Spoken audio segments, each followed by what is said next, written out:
मुनिप्रवराचितलिङ्गं कामदहनकरुणाकरलिङ्गं रावणदर्पविनाशकलिङ्गं तत्प्रणमामि सदा शिवलिङ्गं सर्वसुगन्धसुलेपितलिङ्गं बुद्धिविवर्धनकारणलिङ्गं सिद्धसुरासुरवन्दितलिङ्गं तत्प्रणमामि सदा शिवलिङ्गं कनकमहामणिभूषितलिङ्गं पणिपणिवेदितशोभितलिङ्गं दक्षसुयज्ञविनाशकलिङ्गं तत्प्रणमामि सदा शिवलिङ्गं कुङ्कुमचन्दनलेपितलिङ्गं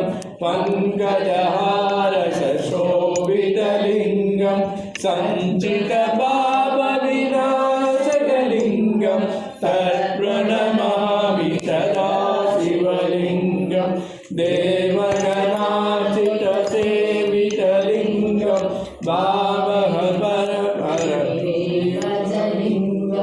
दिनकरकोटिप्रभाकरलिङ्गं तत्प्रणमामि सदा शिवलिङ्गम् अष्टदलोपनिवेशितलिङ्गं सर्वसमुद्भवकारणलिङ्गम् अष्टदरिद्रविनाशकलिङ्गं तत्प्रणमामि सदा शिवलिङ्गं सुरगुरुसुरवरपूजितलिङ्गं सुरवरपुष्पसदाचितलिङ्गं परमपरं परमात्मकलिङ्गं तत्प्रणमामि सदा शिवलिङ्गम् शिवलोकमवाप्नोति शिवेन सगमोदते। ॐ कालगट्टि आश्रमे शरणमय्यप्प।